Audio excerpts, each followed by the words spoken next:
Willkommen zurück zur KI-Weltreise. Heute sind wir in Wien.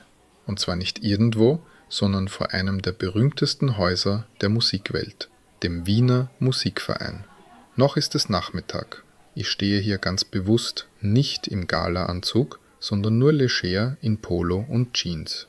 Erstens, weil es draußen angenehmer ist. Zweitens, weil ich sonst wahrscheinlich aussehe, als hätte mich jemand zu früh zur Generalprobe bestellt. Aber genau darum geht es heute. Viele Unternehmen stehen gerade an einem ähnlichen Punkt. Die KI ist da. Die Tools sind da. Chatbots, Co-Piloten, Assistenten, Analysewerkzeuge, kleine Automatisierungen. Jeder Fachbereich hat inzwischen irgendwo seinen digitalen Solisten. Der Vertrieb hat einen KI-Helfer für E-Mails, HR hat ein Tool für Bewerbungen, die IT automatisiert Tickets, die Buchhaltung liest Belege aus, der Support lässt Antworten vorbereiten. Das ist alles nicht falsch. Im Gegenteil. Viele dieser Lösungen sind nützlich. Aber jetzt kommt die entscheidende Frage. Wer dirigiert das Ganze eigentlich? Denn wenn jeder einfach losspielt, wird aus guter Absicht schnell ein sehr teures Geräusch. Und wer schon einmal in einem Orchester war, kurz bevor es losgeht, weiß, auch die besten Musiker klingen beim Stimmen noch nicht wie ein Konzert. Da kratzt eine Geige, dort brummt ein Cello, vorne probiert das Horn etwas aus, hinten klappert jemand mit den Noten. Alles professionell, aber noch keine Symphonie. In vielen Unternehmen klingt KI momentan genau so. Spannend, vielversprechend, aber noch nicht sauber orchestriert. Und deshalb gehen wir jetzt hinein. Das Foyer hier ist ein guter Ort, um das zu verstehen. Und ja, der Gala-Anzug ist jetzt auch da. Wenn schon Musikverein, dann ordentlich. Außerdem wirkt ein Satz über Multi-Agenten-Orchestrierung im Smoking einfach gleich um 17% vertrauenswürdiger. Wissenschaftlich nicht belegt, aber gefühlt stabil. Hier kommen die Solisten an. Jede und jeder kann etwas. Niemand wäre hier, wenn er sein Instrument nicht beherrschen würde. Aber noch stehen sie getrennt da. Noch ist das Können verteilt. Noch fehlt der gemeinsame Rahmen. Und genauso ist es bei KI im Unternehmen. Ein einzelnes KI-System kann beeindruckend sein. Es schreibt schnell, fasst gut zusammen, sucht Informationen, erkennt Muster, erstellt Entwürfe oder schlägt nächste Schritte vor. Aber es sieht oft nur seinen eigenen Ausschnitt. Der Sales-Agent kennt vielleicht den Kundenwunsch. Der Logistikagent kennt den Lagerstand. Der Finance-Agent kennt die Konditionen. Der Compliance-Agent kennt die Regeln. Der IT-Agent kennt die Berechtigungen. Wenn diese Systeme nicht miteinander sprechen, bekommt der Kunde am Ende vielleicht ein wunderschön formuliertes Angebot für ein Produkt, das nicht lieferbar ist, zu einem Preis, der nicht freigegeben wurde, mit einer Zusage, bei der die Rechtsabteilung Schnappatmung bekommt. Das ist dann keine digitale Transformation. Das ist nur ein sehr höflich formulierter Unfall. Was Unternehmen jetzt brauchen, ist keine weitere Sammlung an Einzeltools. Sie brauchen eine Partitur, also klare Prozesse, saubere Daten, definierte Schnittstellen, Rollen, Freigaben, Kontrolle und einen Orchestrator, der weiß, welcher Agent wann welchen Einsatz hat. Klingt technisch, ist aber eigentlich sehr menschlich. Denn gute Organisation bedeutet nicht, dass jeder alles macht. Gute Organisation bedeutet, dass jeder weiß, wann der eigene Beitrag zählt. Und genau das schauen wir uns jetzt im Saal an. Jetzt sind wir im goldenen Saal. Und hier bekommt der Gala-Anzug auch noch ein paar Prozent Wirkung dazu. Hier drinnen wird die Metapher vollständig. Ein Orchester ist kein Haufen Menschen mit teuren Instrumenten. Ein Orchester ist ein System. Es gibt eine Partitur, es gibt Rollen, es gibt Einsätze, es gibt Pausen, es gibt Führung und es gibt Korrektur, wenn eine falsche Note kommt. Das ist exakt der Punkt bei moderner KI. Agentic AI bedeutet, KI antwortet nicht mehr nur, sie kann handeln. Sie kann Aufgaben ausführen, Systeme anstoßen, Daten verändern, Prozesse vorbereiten. Das ist mächtig, aber mächtig heißt nicht automatisch sinnvoll. Wenn mehrere Agenten in einem Unternehmen arbeiten, braucht es Orchestrierung. Ein Orchestrator übernimmt dabei nicht die Arbeit aller anderen. Er ist nicht die Super-KI, die plötzlich alles besser weiß. Er sorgt dafür, dass spezialisierte Agenten in der richtigen Reihenfolge mit den richtigen Daten und innerhalb klarer Grenzen zusammenarbeiten. Der Mensch bleibt dabei wichtig, vielleicht wichtiger als vorher. Denn jemand muss festlegen, was das Ziel ist, welche Daten stimmen, welche Aktionen erlaubt sind, wo ein Mensch freigeben muss und wann ein Agent besser still ist, statt selbstbewusst Unsinn zu spielen. In dieser Staffel reisen wir deshalb durch den Musikverein als Bild für die nächste KI-Stufe im Unternehmen. Vom Foyer der Solisten zum Stimmen im goldenen Saal, zur Partitur auf dem Pult, zum Maestro als Orchestrator, zur ersten Business-Symphonie und zur falschen Note, die zeigt, warum Kontrolle kein Misstrauen ist, sondern Professionalität. Staffel 10 stellt eine einfache Frage. Wer dirigiert eure KI? Denn die Zukunft gehört nicht dem lautesten Tool. Sie gehört dem besten Zusammenspiel. Und damit Vorhang auf. Oder besser gesagt, Taktstock hoch.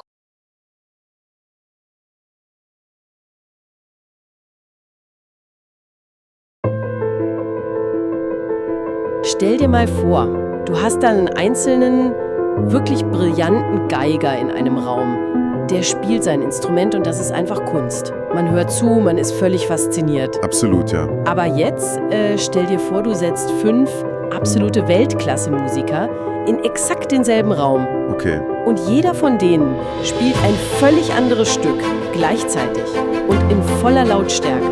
Das ist keine Kunst mehr.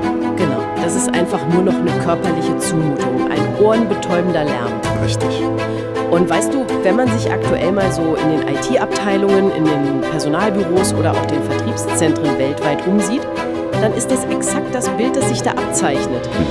Das ist eine sehr treffende Metapher. Ja, oder? Wir haben da in den letzten Jahren unglaublich mächtige Einzelinstrumente eingekauft. Also für jede Abteilung ein eigenes, faszinierendes KI-Tool. Genau. Und jeder spielt für sich. Exakt.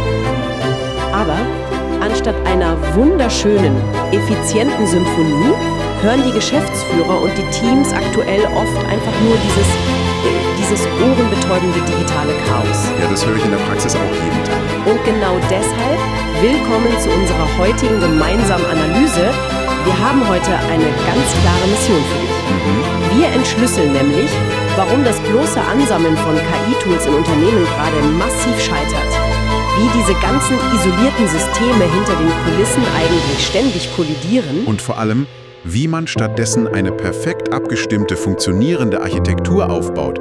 Denn wir befinden uns da gerade an einem echt kritischen Wendepunkt. Wie genau meinst du das? Naja, diese Phase des bloßen Ausprobierens, also dieses anfängliche Staunen, dass eine Software mal eben ein fehlerfreies Gedicht oder eine solide E-Mail schreiben kann, die liegt hinter uns. Ja, das ist längst kalter Kaffee, sozusagen. Richtig, diese Pilotprojekte, die waren natürlich absolut notwendig, um das Potenzial überhaupt mal zu verstehen. Aber jetzt fordert der Markt echte, messbare Wertschöpfung. Und der Schlüsselbegriff, der da über Erfolg oder Scheitern entscheidet, lautet eben KI-Orchestrierung. Okay, KI-Orchestrierung? Genau. Wir müssen weg von dieser Frage, wie intelligent ein einzelner Algorithmus ist, hin zu der weitaus komplexeren Herausforderung, also wie bringen wir hochspezialisierte, autonome Systeme dazu, reibungslos, sicher und vor allem zielgerichtet miteinander zu kommunizieren. Okay, lass uns das mal entpacken. Bevor wir nämlich ein ganzes Orchester leiten können, müssen wir uns ja ansehen, was diese Systeme mittlerweile überhaupt können. Denn das Instrumentarium hat sich ja fundamental verändert, oder? Absolut. Die Technologie ist heute eine ganz andere als noch vor 2 Jahren. Wir alle kennen ja noch diese reaktiven Systeme. Du gibst einen Prompt ein und die Maschine spuckt dir einen Text aus. Generative KI, genau. Ja, das ist im Grunde wie dieser Musiker im Übungsraum, der auf Zuruf Tonleitern spielt. Aber was wir jetzt in den Unternehmen sehen, also was da gerade ausgerollt wird, das ist Agentic AI. Und das ist ein gewaltiger Unterschied. Das ist der Moment, in dem dieser Musiker die Tür aufstößt und real ins Werk eingreift, oder? Agentic AI generiert ja nicht nur Text. Richtig. Sie handelt. genau, sie hat echte Ausführungsrechte. Sie greift über APIs, also über diese Programmierschnittstellen, direkt in unsere Systeme ein. Und dieser Sprung, also von reaktiver zu proaktiver KI, der ist architektonisch einfach gewaltig. Erklär das mal genauer. Also generative KI berechnet, simpel gesagt, nur Wahrscheinlichkeiten für das nächste Wort. Sie liefert dir eine Information. Agentic-KI hingegen, die erhält ein übergeordnetes Ziel. Und dann bricht sie dieses Ziel selbstständig in Teilaufgaben herunter, plant die Ausführung und, das ist der absolut kritische Punkt, sie wendet Werkzeuge an. Wow, okay. Sie passt ihre eigenen Ergebnisse in maschinenlesbare Formate, also sowas wie JSON, und feuert damit direkt Datenbankbefehle ab. Das heißt, sie legt selbst Tickets an. Genau, sie legt Tickets an, sie ändert den Status in einem CRM-System oder sie löst sogar Überweisungen aus. Wahnsinn. Die Software ist eben nicht mehr nur so ein Berater, sie ist ein echter Akteur. Und damit verändert sich natürlich der gesamte Radius der Verantwortung. Das bringt uns zu einem Konzept, das mir persönlich echte Schmerzen bereitet. Und zwar diese sogenannte Active Hallucination, also aktive Halluzination. Oh ja, ein riesiges Thema. Wir wissen ja, dass Sprachmodelle manchmal Fakten erfinden, einfach weil sie logisch klingende Muster aneinanderreihen, die aber inhaltlich total falsch sind. Richtig. Das liegt in der Natur der Wahrscheinlichkeitsrechnung, diese Modelle. Genau. Und wenn jetzt so ein Textbot in einem Chatfenster fantasiert, dann ist das ärgerlich. Man löscht den Absatz halt und schreibt ihn neu. Aber, und hier wird's kritisch, wenn eine Agentic AI eine falsche Vorhersage trifft, dann bleibt es ja nicht beim Text. Nein, absolut nicht. Die Maschine nimmt diese Halluzination, greift über ihre APIs auf Systeme zu und führt darauf basierend eine echte Handlung aus. Exakt. Sie erfindet zum Beispiel einfach mal die Annahme, dass ein Kunde kündigen will und löst prompt den Storno-Prozess im ERP-System aus. Und das ist die gefährlichste Ausprägung von unkontrollierter Autonomie. Das System selbst hat ja überhaupt kein Bewusstsein für seinen Fehler. Es denkt einfach, es macht seinen Job. Genau. Es führt den Code auf Basis einer falschen Token-Vorhersage mit absoluter Präzision aus. Wenn ein Modell bei der Textgenerierung halluziniert, dann verpufft dieser Fehler, wie du sagst, auf dem Bildschirm. Aber wenn eine handelnde KI halluziniert, dann manipuliert sie echte Geschäftsdaten. Und der Schaden skaliert dann wahrscheinlich in Millisekunden. Und genau deshalb reicht es einfach nicht mehr aus, KI-Modelle nur auf ihre, ich sag mal, auf ihre Intelligenz zu messen. Was müssen wir stattdessen tun?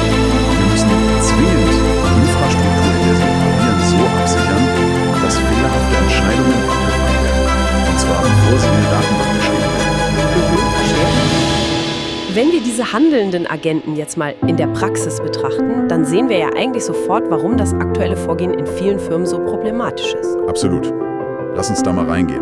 Nehmen wir mal ein typisches mittelständisches Unternehmen. Die HR-Abteilung kauft sich da so einen brillanten Bot für das Onboarding. Ja, passiert jeden Tag. Der Vertrieb lizenziert sich auch einen Agenten, der selbstständig Angebote kalkuliert. Und der Support, der nutzt nochmal ein drittes Tool zur Ticketklassifizierung. Alles so Single-Agent-Lösungen. Genau. Und auf den ersten Blick denkt sich die Geschäftsführung dann, großartig. Wir digitalisieren uns. Ist das nicht toll? Jede Abteilung hat jetzt ihren eigenen digitalen Superhelden. Wo ist da das Problem? Das Problem ist, dass das eigentlich nur eine Illusion von Fortschritt ist. Okay. Eigentlich haben wir diese altbekannten Abteilungssilos gerade nicht aufgebrochen. Wir haben sie im Grunde nur mit Hochgeschwindigkeitsmotoren ausgestattet. Wir haben jetzt quasi Silos auf Steroiden. Ja, exakt. Das beschreibt das Phänomen der Schatten-KI einfach perfekt.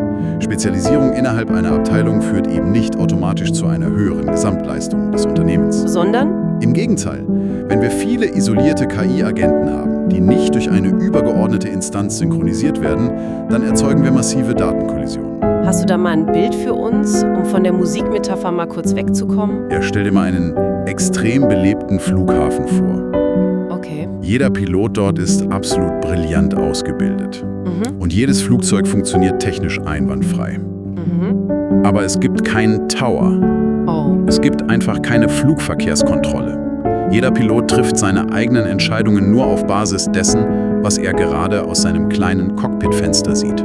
Okay, das führt unweigerlich zum Crash. Absolut. Und wenn wir das auf unsere IT-Systeme übertragen, dann passiert genau das auf der Datenebene. Das heißt, der Vertriebsagent liest vielleicht einen veralteten Zwischenspeicher und verspricht einem Großkunden per E-Mail dann eine sofortige Lieferung inklusive Sonderrabatt. Genau. Und zur exakt selben Sekunde greift der Logistikagent auf die Live-Datenbank drüben im Lager zu. Aha. Der registriert einen Lieferengpass, wozu schiebt die Produktion mal eben um 3 Wochen. Wow. Und beide KIs haben im Rahmen ihrer eigenen isolierten Programmierung völlig logisch gehandelt, oder? Fehlerfrei gehandelt sogar. Aber am Ende steht das Unternehmen vor dem Kunden als kompletter Dilettant da. Weil die eine Hand nicht weiß, was die andere tut. Richtig. Ein schlechter, unkoordinierter Prozess wird durch den Einsatz von KI eben nicht magisch zu einem guten Prozess. Das ist ein super wichtiger Punkt. Er wird lediglich mit einer viel höheren Geschwindigkeit und einer überzeugenderen Fassade gegen die Wand gefahren. Das ist heftig. Ja. Und ohne eine durchgängige Architektur existieren dann plötzlich mehrere konkurrierende Wahrheiten im Unternehmen. Der Vertriebsbot hat also einen völlig anderen Datenstand als der Supportbot. Ganz genau. Und wenn die Entscheider dann nicht mehr nachvollziehen können, welches System gerade welche Handlung auf Basis welcher Datenquelle ausgeführt hat, dann verliert das Unternehmen schlichtweg die Kontrolle über seine eigenen Abläufe. Okay, an dieser Stelle muss ich aber mal echt provokant einhaken. Gerne. Wenn ich jetzt als Geschäftsführer zuhöre, dann verstehe ich das Risiko. Aber dieser Bau von diesem Tower, also das Etablieren einer zentralen Architektur und strenger Governance, das klingt unfassbar teuer und vor allem extrem langsam. Das ist die klassische Angst, ja. Naja, wenn ich erst meine kompletten Geschäftsprozesse modellieren und saubere Schnittstellen programmieren muss, bevor ich KI nutzen darf, werde ich dann nicht einfach von der Konkurrenz überholt? Wie meinst du das? Die kaufen sich einfach morgen diese fertigen Bots und sind ab übermorgen schneller als ich. Ja, das ist ein verlockender Gedanke. Die Konkurrenz wird vielleicht im ersten Monat wirklich schneller werden. Okay. Aber sie wird im 3. Monat an den Reparaturkosten ihrer eigenen Prozessbrüche komplett ersticken. Ah, okay, das leuchtet ein. Weißt du, Geschwindigkeit ohne Richtung ist einfach reiner Aktionismus. Und diese Basisarbeit, die wir hier ansprechen, die lässt sich ja durch moderne Methoden wie Process Mining durchaus extrem beschleunigen. Process Mining, was genau macht das? Dabei durchleuchtet eine Software die tatsächlichen digitalen Fußspuren der Mitarbeiter in den IT-Systemen. Sie visualisiert also, wie Prozesse in der Realität wirklich laufen, inklusive aller Workarounds, anstatt sich auf irgendwelche veralteten Handbücher zu verlassen. Ah, okay. Die Prozessarchitektur ist das Fundament. Wenn du auf einem Sumpf baust, dann nützt dir auch der schnellste Maurer der Welt nichts. Das ist ein tolles Bild. Und dieser Sumpf, der besteht ja meistens aus den unternehmenseigenen Daten. Oh ja, oh ja. Und das bringt uns zu einem der kritischen Punkte überhaupt, finde ich, dem Oversharing. Ein massives Risiko. Das ist ja etwas, das vielen erst um die Ohren fliegt, wenn es eigentlich schon zu spät ist. Ich kenne Unternehmen, die wollen einfach nur eine KI über ihr internes Netzwerk laufen lassen, damit Mitarbeiter schneller Marketingmaterialien finden. Ein ganz klassischer Use Case. Genau. Was sie dabei aber völlig vergessen, unsere historischen Datensysteme sind ja oft ein absoluter Albtraum. Das kannst du laut sagen. Aus verschachtelten Ordnern, kaputten Vererbungen und mal eben hastig vergebenen Zugriffsrechten. Und genau diese Mechanik dahinter wird oft fatal unterschätzt. Was genau passiert da technisch? Also wenn ein Unternehmen so ein sogenanntes Retrieval Augmented Generation System aufsetzt, kurz RAG, dann werden Dokumente in sogenannte Vektordatenbanken eingelesen. Okay. Diese Datenbanken wandeln den Text in mathematische Koordinaten um, damit die KI Bedeutungszusammenhänge finden kann. Macht Sinn? Ja, aber wenn dieser Indexierungsprozess ohne Rücksicht auf die bestehenden NTFS- oder SharePoint-Berechtigungen durchgeführt wird, dann reißt die KI einfach alle Sicherheitsmauern ein. Die Vektordatenbank speichert dann schlichtweg das Wissen aus jedem zugänglichen Dokument. Das heißt also, im Worst Case fragt der Praktikant den ganz harmlosen internen Chatbot nach der neuen Strategie für das nächste Quartal. Ja. Und die KI serviert ihm nicht nur die PowerPoint-Präsentationen aus dem Marketing, sondern direkt noch die ungekürzten Gehaltslisten des Vorstands. Exakt. Und vielleicht noch vertrauliche Entlassungspläne, einfach weil diese Dokumente irgendwo auf einem Laufwerk rumlagen, das vor 5 Jahren mal von irgendwem falsch konfiguriert wurde. Genau so ist es. Und das Schlimmste, die KI fasst das dann auch noch super freundlich und übersichtlich in Stichpunkten zusammen. Das ist ja der absolute Horror. Das ist das klassische Oversharing-Problem. Weißt du, wenn ein menschlicher Mitarbeiter bestimmte Zugriffsrechte hat, bedeutet das noch lange nicht, dass ein autonomer KI-Agent dieselben Rechte haben sollte. Okay, wie verhindert man das? Die Architektur muss zwingend sicherstellen, dass die Zugriffsrechte dynamisch auf der API-Ebene geprüft werden. Und zwar bevor eine Information überhaupt an das Sprachmodell übergeben wird.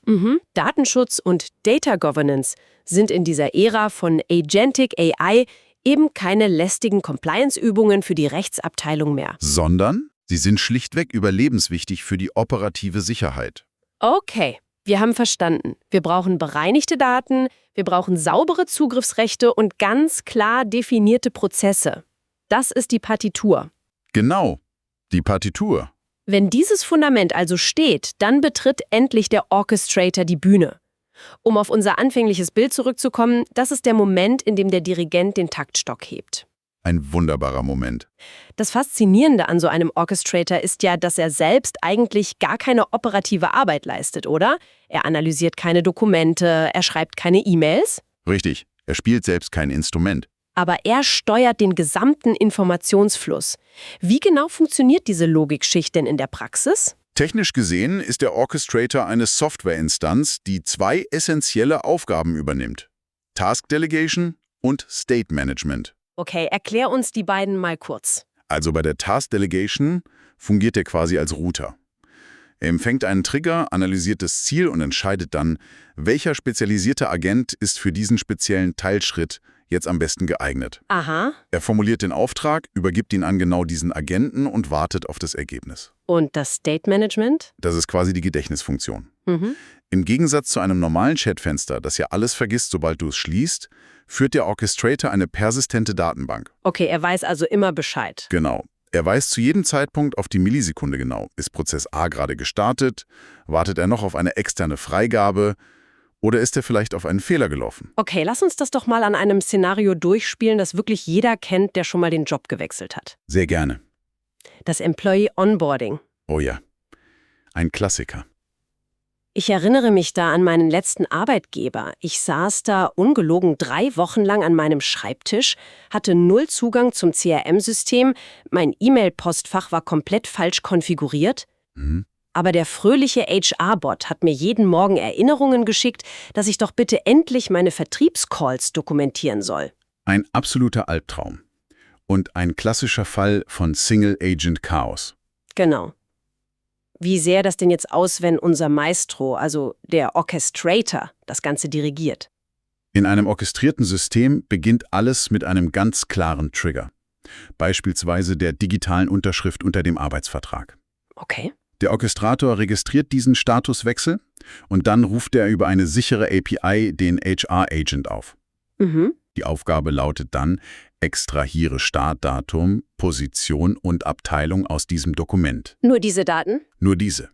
Der HR-Agent liefert dann einen sauberen JSON-Datensatz zurück an den Orchestrator und jetzt kommt das State-Management ins Spiel. Er merkt sich den Fortschritt? Richtig.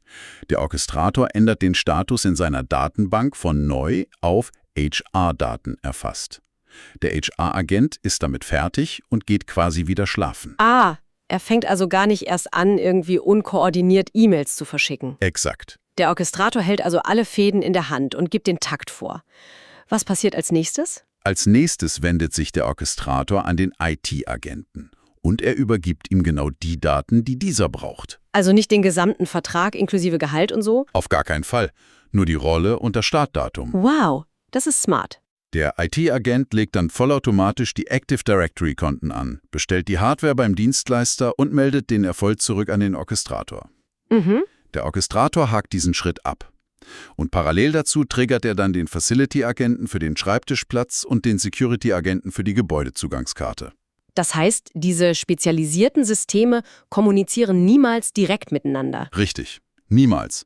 Sie kommunizieren ausschließlich über den Orchestrator. Und was bringt das genau? Das eliminiert Medienbrüche, es verhindert genau diese Informationslecks, über die wir gesprochen haben, und es sorgt einfach für eine lückenlose Abarbeitung. Das ist die Definition von echter End-to-End-Automation. Das fühlt sich ja fast an wie Magie. Ist es aber nicht. Es ist letztlich nur hochdiszipliniertes Routing. Aber wir wissen beide, weder IT-Infrastrukturen noch menschliche Prozesse sind jemals perfekt. Server fallen aus, APIs ändern sich mal. Ja, ständig. Oder ein Kunde schickt ein Dokument in einem völlig unleserlichen Format. Was passiert denn, wenn in diesem orchestrierten Ballett mal jemand stolpert? Ein System ist ja nicht deshalb professionell, weil es nie Fehler macht, oder? Absolut richtig. Sondern weil es gelernt hat, sich elegant wieder zu fangen. Und genau hier trennt sich bei der KI-Architektur die Spreu vom Weizen. Die Lösung liegt im sogenannten Exception Handling, also der Ausnahmebehandlung. Wie sieht das aus? Wenn wir zulassen würden, dass ein Agent bei einem fehlenden Datenpunkt einfach anfängt zu raten, dann wären wir wieder bei der Halluzination. genau, bei der gefährlichen Active Hallucination. Eine professionell orchestrierte Architektur tut genau das Gegenteil. Sie stoppt kontrolliert. Okay. Wenn ein Agent über eine API nach 10 Sekunden keine Antwort vom Server erhält, dann darf er sich das Ergebnis schlichtweg nicht ausdenken. Mhm. Der Orchestrator erkennt diesen Timeout, pausiert den gesamten Prozess und eskaliert ihn. Eskaliert wohin? Entweder an einen Ersatzprozess oder, und das ist oft der Fall, direkt an einen menschlichen Mitarbeiter. Versehen mit einer absolut klaren Fehlermeldung. Okay, aber damit dieser menschliche Mitarbeiter dann nicht vor so einem schwarzen Loch steht und rätseln muss, was in den letzten Millisekunden eigentlich passiert ist, braucht er doch Informationen. Natürlich. Sowas wie eine Blackbox im Flugzeug? Ein sehr guter Vergleich. Genau diese Funktion übernimmt der Audit Trail. Aha, der Audit Trail. Wir sprechen hier von einem absolut lückenlosen, unveränderlichen Protokoll. Weißt du, ohne tiefgreifendes Logging ist Orchestrierung ein reiner Blindflug. Mhm. Wenn eine falsche Bestellung das Lager verlässt, dann muss der IT-Administrator auf einen einzigen Blick sehen können, welcher Trigger hat den Prozess gestartet, welcher Agent hat da welche API aufgerufen. Und welche Daten da flossen? Genau, wie sah der Payload, also dieses Datenpaket, exakt aus? Ohne diese Nachvollziehbarkeit wird die Fehleranalyse in so einem Multi-Agentensystem unmöglich. Und wahrscheinlich lässt sich dann auch die rechtliche Verantwortung gar nicht mehr klären. Überhaupt nicht. Das ist ein Compliance-Albtraum. Und um Fehler gar nicht erst so weit kommen zu lassen, baut man ja diese Leitplanken ein. Ich höre in der Praxis immer wieder die Begriffe Guardrails und Human in the Loop. 2 absolute Schlüsselkonzepte, ja. Erklär uns doch mal, wie diese Konzepte technisch greifen, also bevor eine Handlung überhaupt ausgeführt wird. Also, Guardrails sind hardcodierte technische Einschränkungen, die limitieren den Handlungsspielraum eines Agenten völlig unabhängig von seiner vermeintlichen Intelligenz. Hast du da ein Beispiel? Nehmen wir an, das Sprachmodell entscheidet aufgrund einer echt bizarren Konversation, dem Kunden einen Rabatt von 60% zu gewähren. Wow, okay. Da freut sich der Kunde. Ja, aber das Unternehmen eher weniger. Der Agent formuliert also den API-Aufruf für das Rechnungssystem. Mhm. Aber bevor dieser Aufruf das System verlässt, läuft er durch ein API-Gateway. Und das ist mit einer klassischen Rule Engine, also einem ganz starren Regelwerk, verbunden. Und das blockiert das dann? Genau. Die Regel lautet zum Beispiel, jeder Rabatt über 15% wird geblockt. Das Gateway verwirft den Aufruf der KI also sofort und leitet den Vorgang stattdessen in einen manuellen Freigabeprozess. Ah, und da sitzt dann der Mensch. Richtig. Der Human in the Loop. Weißt du, viele Technologieenthusiasten rollen da ja gerne mal mit den Augen. Oh ja, das kenne ich. Die sagen dann, ja, wenn ich doch wieder einen Menschen brauche, der irgendwo manuell auf Freigeben klickt, dann mache ich mir meine ganze tolle Automatisierung ja wieder kaputt. Und genau diese Sichtweise ist unglaublich kurzsichtig und vor allem gefährlich. Wieso? Der Human in the Loop ist keine Innovationsbremse, er ist ein unverzichtbares Instrument der Risikosteuerung. Wir delegieren zwar Arbeitslast an die KI, aber wir können niemals die juristische oder finanzielle Verantwortung an eine Software abgeben. Ein Algorithmus zahlt am Ende keine Strafen. Das ist ein verdammt guter Punkt. Bei kritischen Prozessen, also wie großen Transaktionen, medizinischen Bewertungen, Kündigungen oder tiefgreifenden Änderungen in den Stammdaten, da muss der Mensch der finale Gatekeeper bleiben. Das macht absolut Sinn. Compliance by Design bedeutet eben, dass wir diese menschlichen Kontrollpunkte architektonisch erzwingen. Und zwar bevor die allererste KI überhaupt live geschaltet wird. Weißt du, das rückt den wahren Wert dieser ganzen Transformation für mich in ein völlig neues Licht. Inwiefern? Naja, wenn wir über den Return on Investment, also den ROI, von orchestrierter KI sprechen, dann geht es ja offensichtlich um viel mehr, als nur darum, ein paar Sekunden bei der E-Mail-Generierung zu sparen. Genau. Oder einfach wahllos Arbeitskräfte zu ersetzen. Der eigentliche Hebel liegt ja in der massiven Reduzierung von unternehmensinterner Reibung. Wir beseitigen diese ständigen, nervigen Prozessbrüche zwischen den Abteilungen. Wir minimieren das Risiko von Schatten-KI und von katastrophalen Datenlecks, weil unsere Systeme eben durch Guardrails gesichert sind. Ja.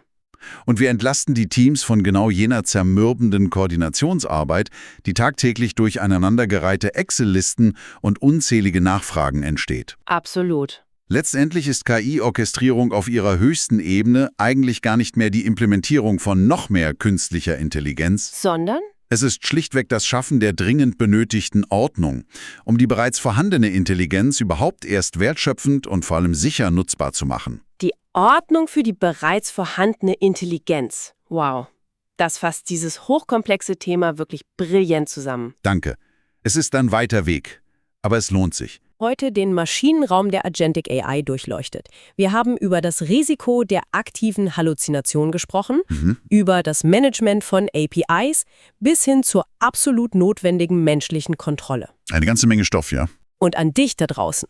Wenn du das nächste Mal in deinem Unternehmen sitzt, egal ob in einem Meeting, vor deinem Rechner oder beim Blick auf das Budget für die IT, und du all diese neuen, faszinierenden Chatbots und Tools siehst, die gerade überall im Unternehmen aufploppen, dann frag dich doch mal ganz ehrlich, kaufen wir hier gerade einfach nur unzählige, extrem laute Instrumente ein, in der vagen Hoffnung, dass durch puren Zufall schon irgendwie Musik entstehen wird? Das wäre fatal. Oder ist genau jetzt der Moment gekommen, die Partitur zu schreiben und endlich den Dirigenten auf die Bühne zu holen? Denk mal drüber nach. Wir hören uns beim nächsten Mal.